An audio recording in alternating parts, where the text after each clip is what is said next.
अब सब लोग पहले एक बार बोर्ड पे समझ लो, फिर आज नया वंश शुरू कर देंगे, क्योंकि ये तो कल बस टिक मार्क करना रहता है, बाकी पूरा हो गया। हमने कौन सी सल्तनत पढ़नी स्टार्ट की थी, और दिल्ली सल्तनत कब आई है? जब आपके भारत के राजपूत, चौहान और ये सब कमज़ोर हो गए, तभी तो ये लोग आए। इसकी शुरुआत में सबसे पहले अगर देखें तो एक आदमी गजनवी था, उससे भी पहले मोहम्मद बिन कासिम था, फिर गौरी आया, और फिर गौरी के गुलाम। इन गुलामों में सबसे पहला ऐबक था, जिसने सुल्तान की उपाधि धारण नहीं की, सिपह सालार या अमीर, बस इस मलिक नाम से। इसके बाद जिसको कहें ओरिजिनल सल्तनत का स्वामी, वो था इल्तुतमिश। स्वामी वो होता है जो सिक्के भी चलाए, खलीफा से परमिशन भी ले, पहला मकबरा बनवाया, याद है ये चीज़ें सारी? 2, 3, 4 मंजिल पूरी करवाई कुतुब मीनार की, यानी लंबा टिका चालीसा का गठन किया, बहुत सारे इलाके जीते। 1215 में करनाल ये तराइन की तीसरी लड़ाई, 1221 में चंगेज खान से बचाओ। ये सब हम पढ़ चुके हैं, अब नहीं आता तो ये तुम इसका मतलब पढ़ नहीं रहे और वहाँ फिर पीछे रहते चले जाओगे। रज़िया सुल्तान 4 साल राज करेगी और कुछ भी बड़ा अलग अनोखा नहीं है। इसके बाद आएगा बलबन। बलबन से पहले नासिरुद्दीन महमूद 20 साल, कहने को नासिरुद्दीन, असली मर्जी चलेगी बलबन, क्योंकि बलबन के टाइम, बल्कि इससे पहले रज़िया के बाद याद करो 1240 से 42 में एक पोस्ट बनाई थी नायब ए ममलिकात, और पहला नायब था एतगीन, जिसका मर्डर कर दिया था रज़िया के बाद वाले ने। क्या नाम था उसका? बहराम शाह। 2 साल बाद मारा गया था ना वो, और उसका मर्डर तुर्की सरदारों ने किया, क्योंकि 40 में से एक नायब बनता था। फिर 4 साल तक एक ने काम किया, लेकिन वो कुछ नहीं कर पाया, नायब मेन रहा। फिर बलबन नायब था और आदमी मेन बैठा था नासिरुद्दीन, जो दिखावटी 20 साल बैठेगा। सब काम किसके अकॉर्डिंग होंगे? फिर बलबन अगले 20 साल अपना राज करेगा, और बलबन देखो कितना चालाक था। वैसे चालीसा का मेंबर, चालीसा की सब चलती, नायब बड़ा, बनते ही सुल्तान नायब का सफाया और चालीसा का सफाया, और ना किसी से बात करे ना हंसे, तरीका बदल दिया ना। और क्या बोला, मैं क्या हूँ? जिल्ले इलाही, ईश्वर का प्रतिनिधि, ईश्वर का प्रतिबिंब हूँ, सिजदा पावो, किसी से बात नहीं करनी, मुझसे डायरेक्ट कोई बात ही नहीं करेगा। ये सब इतना जो ये अपने आप को ज़्यादा शहंशाह टाइप समझ रहा है, कौन आदमी है ये? और ये टिकेगा भी 40 साल। इसने 20 साल पहले नायब और 20 साल गुलाम, और इसकी ताकत के बाद दिल्ली सल्तनत का गुलाम ही खत्म हो गए, क्योंकि 86 से 90 4 साल में ये बिल्कुल कमज़ोर होके फाइनली एक क्रांति हुई, खिलजी क्रांति। क्या क्रांति थी ये? अफगानिस्तान की तरफ भाग आए थे तुर्किस्तान के आदिवासी, वो कमज़ोर थे, इसलिए उनको माना कि ये नौकर टाइप के लोग हैं और ये कैसे राजा बन गए, लेकिन बन गए। और उनमें पहला नाम था गया ये जलालुद्दीन खिलजी का। जलालुद्दीन 70 साल में जलालुद्दीन बैठा था गद्दी पर, इसलिए लंबा नहीं टिकेगा, 1290 से 96। इसके टाइम में इसका भतीजा, इसका दामाद साउथ की तरफ अभियान लेके जाएगा, पहली बार दक्षिण भारतीय अभियान में जीते, पर पूरा दक्षिण नहीं है अभी दक्षिण का देवगिरी है, जिसको आप मध्य और दक्षिण के बीच का हिस्सा मानते हैं। दौलताबाद देवगिरी एक ही है। जलालुद्दीन का जो भतीजा है वो इससे आके अपना कि भाई इसका मैं सफाया कर दूंगा, और वो लंबा टिकेगा फिर, जिसका नाम है अलाउद्दीन। अलाउद्दीन के लंबा टिकने के 2 बड़े कारण हैं। एक तो इसके पास स्थायी सेना थी, और एक इसने बेस्ट बाजार नियंत्रण किया, और इसी बाजार नियंत्रण के दम पे इसके टाइम में चीज़ों का प्राइस जो था बहुत हाइक नहीं हुआ, और चीज़ें लिमिट में रही। हर कोई पेट भर सकता था, कोई भूखा नहीं मरता था, क्योंकि हर चीज़ का नियंत्रण था। कई अच्छे काम अलाउद्दीन ने किए, इसलिए अलाउद्दीन टिका भी 1296 से 1316। आज तक आपकी सरकार कई नीतियां इसी की तरह बना रही हैं जो इसने उस टाइम पे बनाई थी। इनके बाद अगला वंश आया, जिसका नाम है तुगलक। तुगलक में पहला था गाजी बेग। इसने गाजी नाम क्यों रखा? क्योंकि एक हिंदू धर्म बदल के मुसलमान बन गया था, 7 महीने 4 महीने कुछ रहा था, इसलिए इसने कहा काफिरों का वध करने वाला, तो गाजी। असली नाम क्या था? गयासुद्दीन। ये पहला आदमी था जिसने किसकी तरफ ध्यान दिया? कृषि और इसने नहरें बनवाई, लेकिन अपने बेटे को इसने दक्षिण भारत के अभियान पर भेजा और इसका बेटा, याद करो, दक्षिण की तरफ जाके इन हिस्सों को अपने कंट्रोल में भी। इनमें और अलाउद्दीन में ये अंतर है कि अलाउद्दीन ने सिर्फ टैक्स बांधा, इन्होंने साउथ की पट्टी पे कब्जा भी किया। लेकिन ये कब्जा एक दिन की कहानी नहीं होती, शुरुआत इसने अपने टाइम में की, इसके बेटे ने इसका साथ दिया जिसका नाम था जूना खां। लेकिन 5 साल में क्या कुछ कर लेता, तो 5 साल बाद इसको प्लान करके एक ऐसा वो महल बनवा के और ये मर गया। इसके बाद बना मोहम्मद बिन तुगलक, लंबा टिकेगा 25 से 51। साउथ की तरफ अभियान याद है, पहले प्रताप रुद्रदेव, फिर उड़ीसा वाले को भी इसने अपने कब्जे में लिया। और सबसे ज्यादा बड़ा प्रांत जो था, 23 प्रांत, वो किसके टाइम में थे? लेकिन इसके फेलियर प्रोजेक्ट से ये प्रांत आज़ादी पाने लग गए और इसी के टाइम 1336 में और 47 में विजयनगर और बहमनी अलग हो गए, स्वतंत्र हो गए। ऐसे ही बंगाल ने भी कोशिश की और इसलिए जहां हम कहते हैं कि सबसे बड़ा प्रांत, वहीं दक्षिण की आज़ादी का भी कितने कम दक्षिण इनके अंडर रहे। इसके पिताजी ने तो कोशिश की थी, उससे पहले अलाउद्दीन ने कोशिश की और अब इसके टाइम में ये स्वतंत्र भी होने लग गए।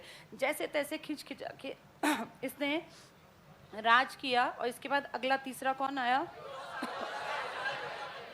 इसके चाचा का लड़का था ना रज्जब। फिरोज शाह कैसा आदमी था कि बहुत लीनियंट भी है लेकिन बहुत कट्टर भी है, तभी तो कहते हैं सल्तनत काल का अकबर। लेकिन इतना कट्टर है कि मंदिर तुड़वाएगा, मंदिरों की किताबें जलवा देगा, यानी ये मिली जुली सी पर्सनालिटी है। इसकी कुछ कमियां क्या थी? एक तो इसने जो घोड़े दागने की प्रथा थी ये बंद करवा दी। इसने क्या खत्म करवा दी?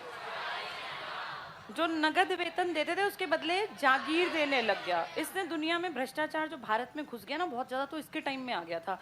लेकिन इसकी अच्छाइयों को अगर देखें तो इसने विद्यालय, मदरसे, सराय, कुएं, नहरें, शहर, अस्पताल, बहुत काम किया। इसलिए सल्तनत काल का क्या कहलाता है? यही हम पढ़ रहे थे लास्ट, है ना, इसके अच्छे काम। इसके बाद जब ये मर गया ना ये आदमी भी, फिर धीरे धीरे चीज़ें कमज़ोर होने लग गई।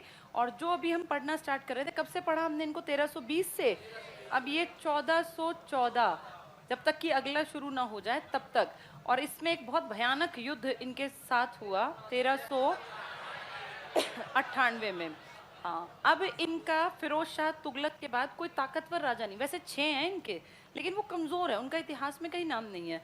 जिस लास्ट का बड़ा नाम है, जिसका नाम क्या था? नासिरुद्दीन महमूद। क्या ऐसा पहले भी नाम था? बलबन ने अपनी बेटी की शादी जिससे की वो भी नासिरुद्दीन था, सेम नाम। इस आदमी का राज चल रहा था, इनके वंश का ये जो तुगलक हम पढ़ रहे थे। और नासिरुद्दीन के टाइम में एक आदमी जिसका बहुत बड़ा नाम है, जिससे कि दुनिया कांपती है, वो भारत पर आक्रमण करेगा। और तैमूर, कहते हैं ये चंगेज़ खान से भी कहीं ना कहीं संबंधित था। चंगेज़ खान याद करो 1221 में। इल्तुतमिश की दूरदर्शिता से हम बच गए थे, नहीं तो आ गया था ये भी। अब उसी के कभी अगली कहीं दूर जाके इसके रिलेशन में एक आदमी जिसका नाम क्या है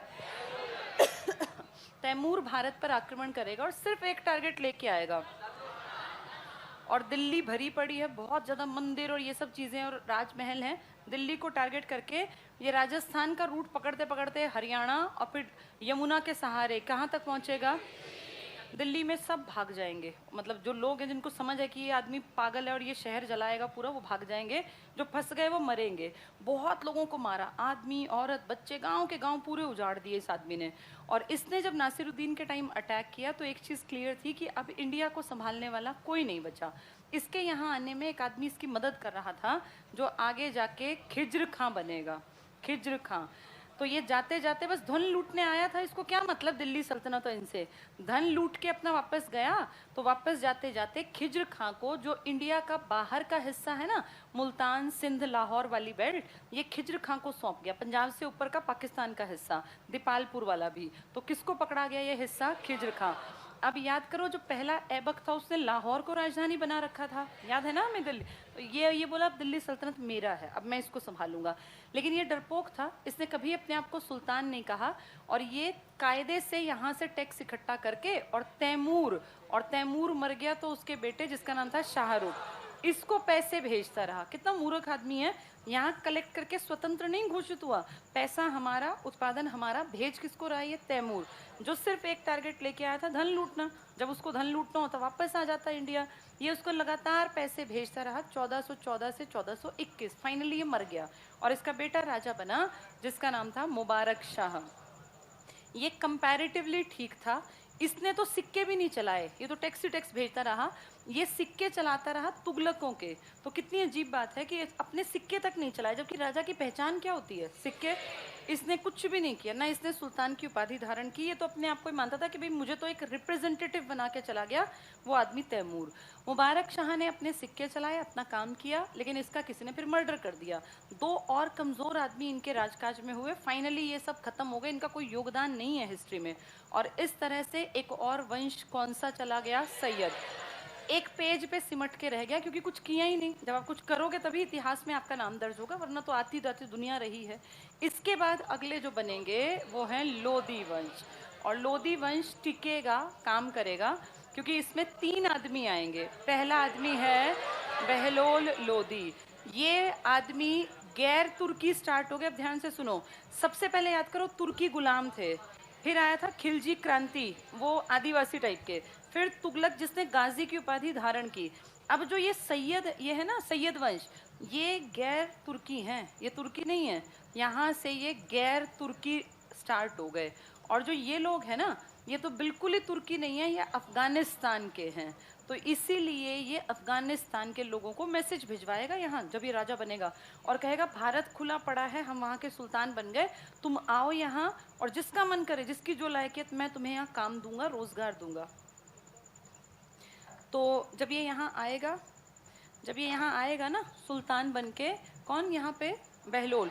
तो अफगानिस्तान की जनता उठ के आ गई, यहाँ रोजगार मिल गया, चलो भारत चलते हैं, वहाँ कोई अमीर कुछ बन जाएगा, कोई गरीब, मतलब सब तरह के लोगों के लिए रास्ते खोल दिए कि आ जाओ अफगानिस्तान से उठ के, सेना में लायकियत होगी सेना में लगा दूंगा, अफसर बनने लायक हो गया अफसर बना लूंगा, जिस लायक हो गए। तो एक तरह से खुला दरबार बना दिया इंडिया को, कहाँ के लोगों के लिए? अब इसने कहा मेरे यहाँ जो भी आएगा उसका रास्ता खुला है। अफगानिस्तान से भर भर के उस टाइम पे बैलगाड़ियों लोग आके और इसके राजपाट में बैठ गए, और यहीं पे रहना, यहीं पे खाना अफगानिस्तान के लोगों का। इसने अफगान के लोगों को इतनी इंपॉर्टेंस दी, जो वहाँ से आए, जो लायक थे, उनको सरदार बना दिया, और फिर बोला कि तुम और मैं बराबर है, मैं सुल्तान नहीं हूँ, और तुम, अगर ये खड़े होते थे ना, जैसे दरबार में आता तो ये भी खड़ा रहता था, इनको और अपने आप को बराबर मान लिया। जैसे प्राइम मिनिस्टर मिनिस्टर ही तो है, हम कहते हैं भाई सबसे बड़ा है, तो हम नाम क्या दे दिया? प्रधानमंत्री। ऐसे ये बोला हम सब समान हैं, सारे सरदार मेरे समान हैं, बस मैं तुमसे थोड़ा सा ऊपर हूँ, बाकी मैं हूँ कुछ अलग नहीं, मैं भी सरदार हूँ। इसके टाइम में किसी ने इससे परेशानी फील ही नहीं की, इसलिए सबसे कम विरोध या सबसे कम विद्रोह किसके टाइम में हुए? अब जब विद्रोह नहीं होंगे तो लंबा टिकेगा आदमी, भाई कोई विद्रोह ही नहीं कर रहा, सबको खुश करने का इसने नीति बना ली, इसीलिए ये लंबा टिका। और ये आपका कब से कब तक रहेगा?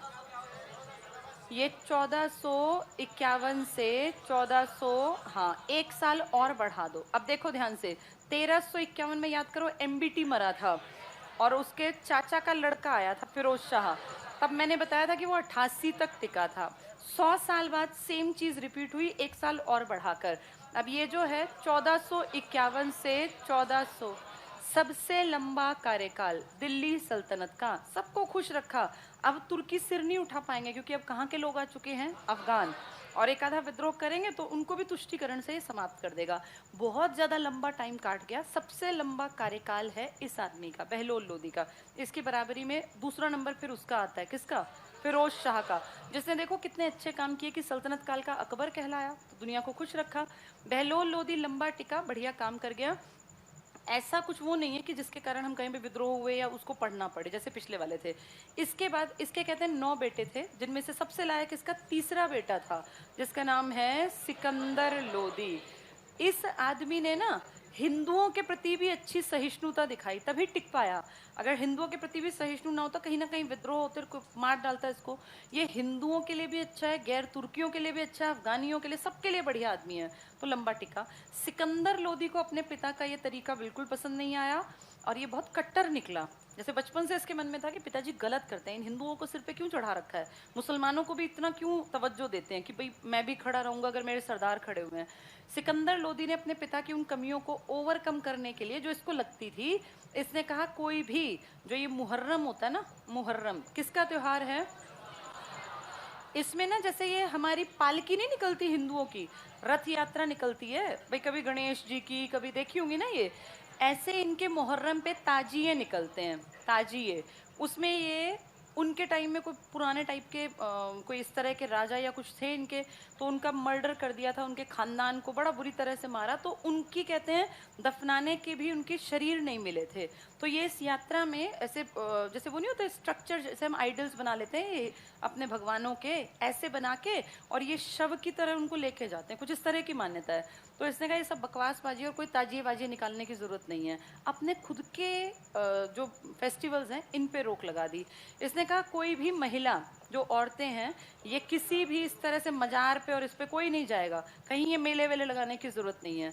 यानी ये कट्टर आदमी है, लेकिन अपने धर्म के प्रति भी कोई ऐसा नहीं है कि लीनियंसी है, हिंदुओं से तो खास चिढ़ता ही है, पर मुसलमानों के भी दिखावट करने वाली चीज़ों को इसने बैन कर दिया। किस आदमी ने? इसके टाइम में ना राजस्थान की बेल्ट जो है वो थोड़ा सा हो सकता है कि एंटी हो जाए, ये जो मारवाड़ और ये वाला इलाका था, तो इसने कहा मैं राजधानी को बदलूंगा दिल्ली से राजस्थान की तरफ, और नीचे की तरफ जो कंट्रोल बनाना है तो मैं राजधानी को आगरा ले जाऊंगा, आगरा जाने से मुझे आसपास के एरिया पे कंट्रोल रखना आसान रहेगा।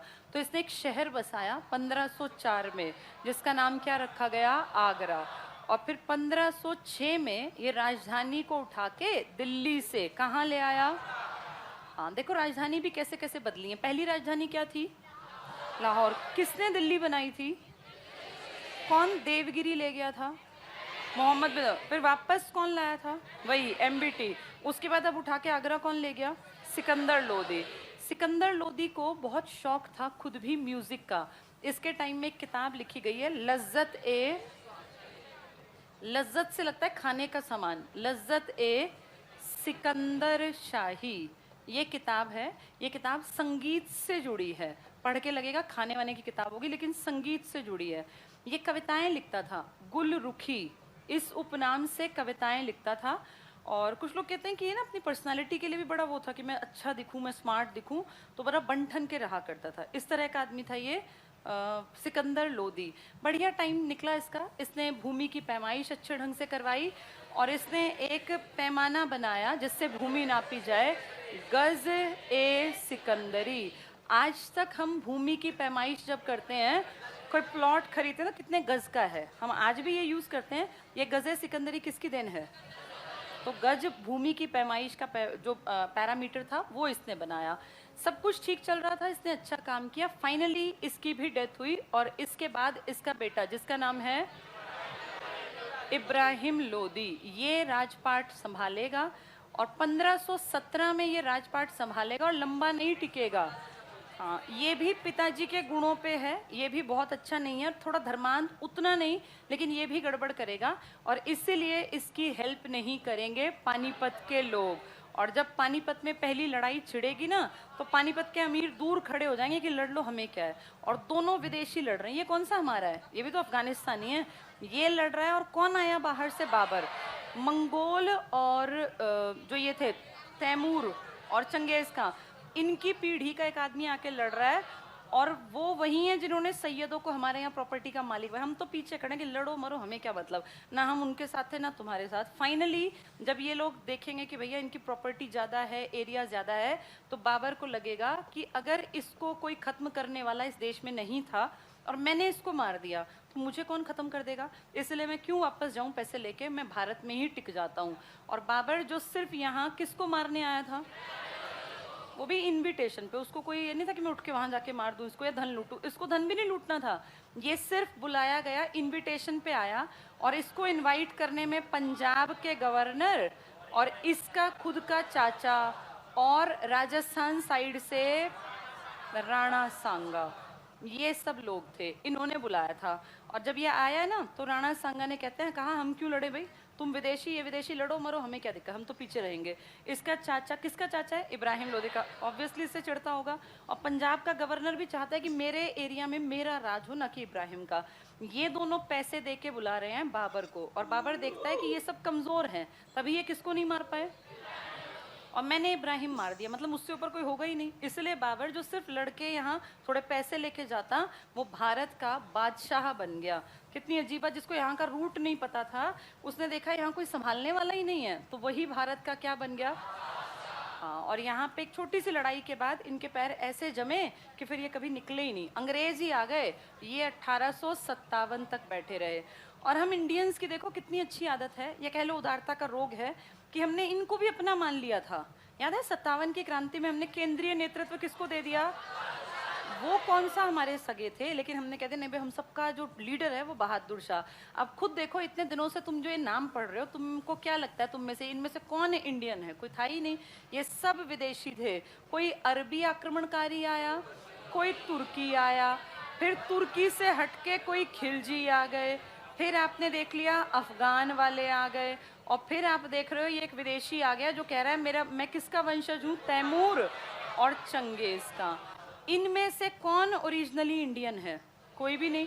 लेकिन हमने 1000 साल तक इनको इतना ज्यादा अपना मान लिया कि हमें जब अंग्रेज आए ना, तो हमें लगने लगा कि हाय, लाल किले से क्यों निकाल रहे हैं इन लोगों को, ये तो हमारे राजा हैं। 57 की क्रांति हम इनके अंडर रह के, इन्हीं का तो वंशज है भाई। भाजसा का फॉर्मूले का जो अंतिम है 57 की क्रांति।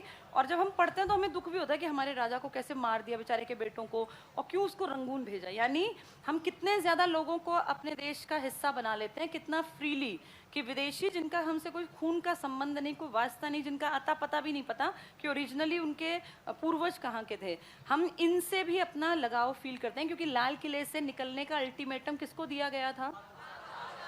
बहादुर शाह जफर के बाप दादा परदादा ने इंडियंस को खूब मार रखा था, लेकिन हमने क्या कहा कि अच्छा, हमारे राजा को कैसे निकालोगे तो हम लड़ेंगे। और फिर हमने कौन सी क्रांति की? 1857। तुम खुद सोचो, क्रांति में तुम अपने लिए कम लड़े, और तुम इसलिए ज्यादा लड़े कि मुगलों की शासन तुम क्यों नहीं मानते हो। उन्होंने मुगलों की पेंशन बंद की, 26 लाख कौन सा तुम्हारे मेरे घर में आने थे। लेकिन हमें ये बेइज्जती भारत की लगी कि हमारे मुगल बादशाह की पेंशन बंद करने वाले तुम कौन, और तुम कौन हो इनको लाल किले से निकलने वाले? ये हमारे राजा है, हमारे बादशाह हैं। यानी जिनका तुमसे कोई लेना देना नहीं था, तुमने उनको भी अपने देश का इतना मान लिया। तभी कहते हैं इस देश में बहुत ज्यादा जो धर्मनिरपेक्षता है ना, यहाँ सच में रग रग में बसी थी। ये तो अंग्रेजों ने हमारे दिमाग में भर दिया कि तुम अलग हो, तुम्हारे उसूल अलग, तुम्हारी वैल्यूज अलग। ये हिंदू मुसलमान के झगड़े पहले इतने गंदे तरीके से थोड़ी थे जिसको आज आप दंगे देखते हो। पहले हुए हैं, लोगों ने मंदिर तोड़े, मस्जिदें तोड़ी, सब कुछ हुआ, लेकिन फिर भी हम मन से अपना मानते थे। इन सब लोगों के बाद जो लोग आए उनको भी अंग्रेजों ने ऐसी खटास भरी कि आज तक हमारे मन से निकली नहीं। ये 1909 का अधिनियम, 1919 का अधिनियम, ये सब ये प्री प्लान्ड था। नहीं तो इंडिया का पिछला जो इतिहास है उसमें हमने देखा था 3 धर्म बहुत अच्छे ढंग से रहे थे, हिंदू लोग, बौद्ध और जैन। ऐसा तो नहीं कि ये नहीं लड़ते थे, लड़ते थे। याद करो, बौद्ध, मैंने अशोक की तुम्हें वो दिखाई थी, एक वो ब्राह्मण क्या कहता है ना उठ के कि ये ऐसे क्यों इनको प्रॉपर्टी देते हो, तो अशोक क्या कहता है, तुम चुप बैठ जाओ, तुमसे पूछा नहीं है ना। और उससे कहता है तुम बताओ, दोनों को प्रॉपर्टी दी। लड़ते झगड़ते ये भी थे, लेकिन फिर भी यूनिटी थी। ऐसे ही जब नया धर्म आया इस्लाम, इनके साथ शुरू में हमारी ठीक है खींचातानी रही, लेकिन फाइनली हमने इनको अपना मान लिया। और ये सब धर्म एक साथ रह रहे थे जब तक कि यहाँ पे किसने अपने पैर नहीं जमाए। और BEIC की सबसे बड़ी नीति यही तो थी, फूट डालो, तो इसलिए लंबे टिक गए। नहीं तो हमने 1000 सालों में कभी माना ही नहीं कि हमारे नहीं है। चलो पढ़ेंगे पेज नंबर, हम कहाँ पहुंचे थे? 26, 25 पेज पे देखो, इसमें एक पॉइंट था लास्ट, इसमें देखो मोटा मोटा लिखा था ज्वालामुखी मंदिर, तो मैंने लिखवाया था फारसी में अनुवाद करवाया, ऐसा लिखवाया होगा ना? ठीक है। इसके बाद 3 पॉइंट छोड़ दो, चौथा पॉइंट टिक करना। फिरोज पहला सल्तनतकालीन शासक था जिसने राज्य की आमदनी का ब्यौरा तैयार करवाया। भाई कितने रुपए कमाते हैं हम? एक पॉइंट छोड़ के अगला पॉइंट, या ये कर लो, फिरोज तुगलक ने इजारेदारी प्रथा को बढ़ावा दिया। इजारेदारी क्या? टैक्स कलेक्शन सिस्टम, लिख लो यहाँ, कर इकट्ठा करने की प्रणाली है। जैसे इक्ता था ना, इक्ता, ऐसे ही इजारेदारी है, टैक्स कलेक्शन सिस्टम है ये। अगला पॉइंट टिक करना, उसने सैनिकों के पदों को वंशानुगत बना दिया। ठीक है या गलत है? वंशानुगत होने से क्या दिक्कत है? हर किसी में एक जैसी स्किल्स थोड़ी हैं भाई। आदमी हट्टा कट्टा लंबा तगड़ा था, उसका बेटा मान लो अपंग अपाहिज है, तो कैसे सैनिक बनेगा वो? अलग बात हो गई। इसने गलती की है, सैनिकों की योग्यता की जांच की प्रथा ही छोड़ दी। इसने कहा जिसका मन करे आ जाओ सैनिक। और तो और ये भी लिखता है एक आदमी उस टाइम पे कि इसने ये तक कह दिया कि अगर कोई सैनिक बूढ़ा हो गया, मान लो वो 70 साल का हो गया और अब वो सेना में आके काम नहीं कर सकता, भाई युद्ध पे नहीं जा सकता, तो कोई बात नहीं, वो अपनी जगह अपने दास को, अपने गुलाम को, मान लो गरीब है नहीं है दास गुलाम, तो अपने स्वयं के बेटे को, अपने दामाद को, किसियों को भेज दो, आके बस यहाँ खड़े हो जाओ, हाँ भाई हम हैं सैनिक, कोई एक उसके नाम पे, मुझे कोई दिक्कत नहीं। ऐसी सेना ताकतवर होगी या कमजोर? तो दिखती बात है कुछ सालों में ये सब खत्म हो जाएगा। पढ़ लो। सैनिकों के पदों को वंशानुगत बनाकर सैनिकों की योग्यता की जांच की प्रथा को छोड़ दिया। अगला पॉइंट टिक करना। फिरोज के पास 1,80,000 गुलाम थे। सबसे ज्यादा गुलाम किसने रखे हुए थे?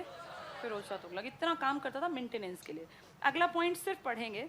शम्से शिराज अफीफ ने तारीख फिरोज शाही में लिखा कि सुल्तान ने आदेश दिया, यदि कोई सैनिक वृद्धावस्था के कारण घोड़े पर सवारी करने के लिए अक्षम हो गया तो अपने एवज या अपने स्थान पर अपने एजेंट के रूप में अपने पुत्र, पुत्र न होने पर दामाद, और यदि दामाद भी ना हो तो अपने गुलाम को सेवा के लिए भेज देता है। तो ऐसे वृद्ध और अक्षम सैनिक को सेना में सेवारत माना जाए, कि वो सैनिक अभी भी बैठा है, काम कर रहा है। इसने सब पे पानी फेर दिया जो किसने अच्छे काम किए थे, अलाउड, इसलिए खत्म होगा ये। नेक्स्ट पॉइंट पढ़ना। फिरोज प्रशासन की सर्वाधिक महत्वपूर्ण उपलब्धि, इसको टिक कर लो, हांसी और सिरसा के क्षेत्रों में पानी की कमी। क्या मैंने ये नहर बना के दिखाई थी तुम्हें? कौन सी दो नदियां जोड़ी थी इसने?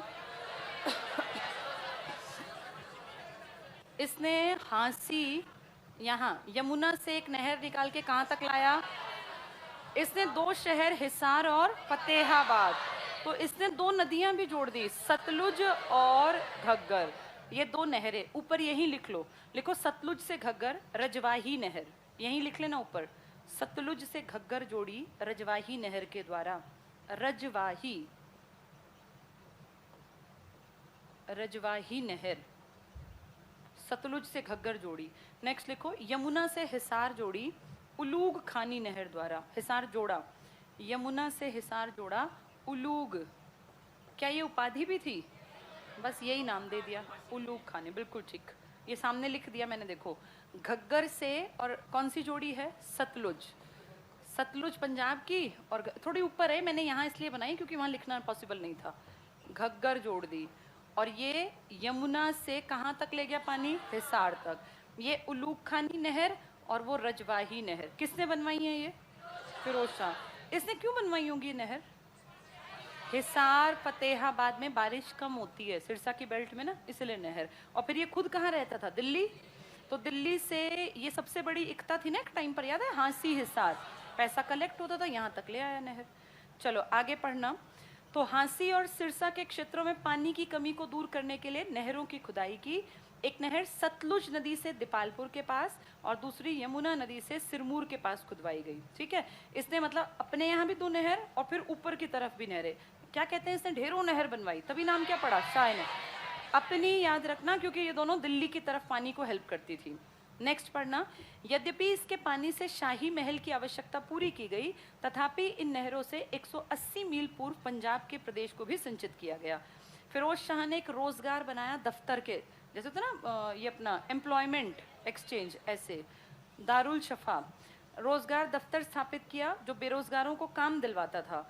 एक विभाग बनवाया दीवाने खैरात। खैरात में मतलब होता है फ्री में, कहते हैं ना खैरात में नहीं मिला, भाई मेहनत की कमाई है। दीवाने खैरात क्या था? मुस्लिम औरत अगर महिला कोई विधवा हो गई और उसको बेटी की शादी करनी है तो वो राजा के पास जाएगी, दीवाने खैरात से राजा उसको कुछ पैसे दे देगा, क्योंकि ऐसी बहुत सारी मुस्लिम महिलाएं जिनके पति मर गए तो बेटियों की शादी कहाँ से करें, इससे पैसा मिलता था। ये टिक कर लो, दीवाने खैरात स्थापित किया जो मुसलमान अनाथ स्त्रियों और विधवाओं को आर्थिक सहायता देता था। अभी भी लोग ना इस तरह के डायलॉग बोलते हैं, खैरात में नहीं मिला है, तो वो खैरात यहाँ खैरात में फ्री में मिलता था। नेक्स्ट पॉइंट देखना। दिल्ली के सुल्तानों में फिरोज प्रथम था जिसने इस्लाम के कानूनों और उलेमा वर्ग को राज्य के शासन में प्रमुखता दी। किसने उलेमा को साइड कर दिया था? पहले अलाउद्दीन खिलजी ने और फिर एमबीटी ने। एमबीटी ने योग्यता के आधार पर ज्यादा पद दिए अलाउद्दीन ने भी थे, लेकिन नाम किसका टिक करोगे? एमबीटी का। नेक्स्ट टिक कर लो। तो उलेमा को इसने इंपॉर्टेंस दी। फिरोज ने स्वयं को खलीफा का नायब कहा और अपने सिक्कों पर खलीफा का नाम अंकित करवाया। हेनरी इलियट एक राइटर हैं और एल्फिंस्टन भी राइटर हैं। इन्होंने फिरोज को सल्तनत युग का अकबर माना। इसको डबल अंडरलाइन कर लो, सल्तनत युग का अकबर। किस बेसिस पे अकबर कह रहे हैं इसको? ये शहर, नहरें, अस्पताल, सराय, तालाब, कुएं, सड़कें अच्छे काम किए इसलिए। यहाँ लिख लो सोशल वर्क के कारण, ये सब सोशल वर्क थे। अकबर के ऊपर लिख लो सोशल वर्क के कारण। कितने शहर बसाए बताते हैं? 300। और कितने बाग लगवाए? 1200। बहुत काम किया इसने। नेक्स्ट देखना, वो पहला सुल्तान था जिसने, अंडरलाइन करो, विजयों और युद्धों की तुलना में अपनी प्रजा की भौतिक उन्नति को पहला स्थान दिया। यानी इसने सोचा कि मेरी प्रजा जो है वो ऊपर तक पहुंचे। मैंने बताया था, इसने कहा था राजमहल बेशक खाली हो राजकोष, लेकिन जनता सुखी होनी चाहिए। पर कट्टर था इसलिए गड़बड़ थी। आगे पढ़ना, शासक के कर्तव्यों को विस्तृत किया, अंडरलाइन, इस्लाम धर्म को राज्य शासन का आधार बनाया। अगला भी टिक कर लो, फिरोज तुगलक ने शशगानी या शंशगनी लिखते हैं इसको, 6 जीतल का एक सिक्का चलाया। अब तक हम 2 सिक्के पढ़ के आए थे, जीतल और टका। अब हम पढ़ रहे हैं शंशगनी या शशगानी। ये किसने चलाया? फिरोज शाह ने। ये दूसरी बार नाम आ गया। अफीक के अनुसार सुल्तान ने, अंडरलाइन करो, अद्धा और बिक, ये भी सिक्कों के नाम है, निर्मित सिक्के चलाए। अद्धा और बिक यानी 4 सिक्के पढ़ लिए हमने, जीतल, टका, अद्धा, विक और शशगानी। ये 3 सिक्के किसके साथ टिक करोगे? फिरोज शाह। और वो 2 सिक्के इल्तुतमिश के साथ। अगला टिक करना, फिरोज ने संस्कृत में लिखे गए ग्रंथों का फारसी में अनुवाद कराया। कौन सा मंदिर तोड़ के उठा लाया था? ज्वालामुखी मंदिर। लिख लो यहाँ, ज्वालामुखी मंदिर से उठा लाया ये, ज्वालामुखी मंदिर। नेक्स्ट पढ़ना, फिरोज को मध्यकालीन भारत का पहला कल्याणकारी, किस बेसिस पे कल्याणकारी कह रहे हो? ये शहर, नहर, कुएं, तालाब। और निरंकुश क्यों कह रहे हैं? क्योंकि इसके ऊपर अंकुश था ही नहीं, अपनी मर्जी का राज चला रहा था। निरंकुश शासक कहा। फिरोज के उत्तराधिकारी, कोई ताकतवर था क्या फिरोज का उत्तराधिकारी? कोई नहीं था, इसलिए अटैक हुआ। दूसरा पॉइंट की तीसरी लाइन टिक करना, नासिरुद्दीन महमूद 1394 से 1412 सिंहासनारूढ़ हुआ, सिंहासन पे आरूढ़ हुआ यानी बैठा, जो तुगलक वंश का अंतिम शासक था। टिक कर लो ये। सुल्तान नसीरुद्दीन के शासनकाल में एशिया के महान मंगोल सेनानायक तैमूर ने 1398 में भारत पर आक्रमण कर दिया। अगला बस पढ़ेंगे, तैमूर का आक्रमण तुगलक वंश और दिल्ली सल्तनत दोनों के लिए मरणांतक आघात सिद्ध हुआ। अगला पढ़ लो, नासिरुद्दीन महमूद के अंतिम दिनों में लोग व्यंग्यपूर्ण कहते, मजाक उड़ा के कहते थे, शहंशाह की सल्तनत दिल्ली से पालम तक फैली है। ये मजाक क्यों है? क्योंकि पालम दिल्ली का ही पार्ट है, इतना सा हिस्सा। तो कह रहे हैं कहाँ से कहाँ तक शहंशाह की सल्तनत है? दिल्ली से पालम। ये मजाक उड़ाया जा रहा है उसका। ये कोई मस्खरा टाइप का आदमी होगा कि शहंशाह, पहली बात तो शहंशाह कैसे बन गया? अब तक क्या चल रहे थे? सुल्तान। तो उसकी बेइज्जती करने के लिए कह रहे हैं कि शहंशाह की जो सल्तनत है वो बादशाहत कहाँ से कहाँ है? दिल्ली से पालम। ये इसका मजाक उड़ाया गया है। नेक्स्ट पॉइंट, एक पॉइंट छोड़ के अगला पढ़ना, ये अगला पढ़ लो बस। दिल्ली सल्तनत के इतिहास में तुगलक वंश का साम्राज्य भारत में सबसे अधिक विस्तृत था। कितने प्रांत थे एमबीटी के पास? यहाँ लिख लो, एमबीटी के समय 23 प्रांत। लेकिन वो लंबे थोड़ी टिके, एमबीटी के टाइम में ही वो आज़ाद भी होने स्टार्ट हो गए। अगला पॉइंट पढ़ना, गयासुद्दीन तुगलक के समय से दक्षिण के राज्यों को जीतकर दिल्ली सल्तनत में शामिल करने की नीति अपनाई गई। गयासुद्दीन ने किसको भेजा था दक्षिण की तरफ? एमबीटी। लिख लो यहाँ, एमबीटी, जौना खां, इसी का तो बेटा था। कब गया था वो? 1323 में। 20 में ये बना था, फिर 2 साल उसने साउथ को जीता था। चलो सैयद वंश कल पढ़ेंगे क्योंकि आज टाइम बता रहे हैं, हो गया वो।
हेलो, जिस भी बच्चे ने हिंदी की क्लास लेनी है नीचे चले जाओ। जाओ ना नीचे, नीचे जाओ, देखो कौन है।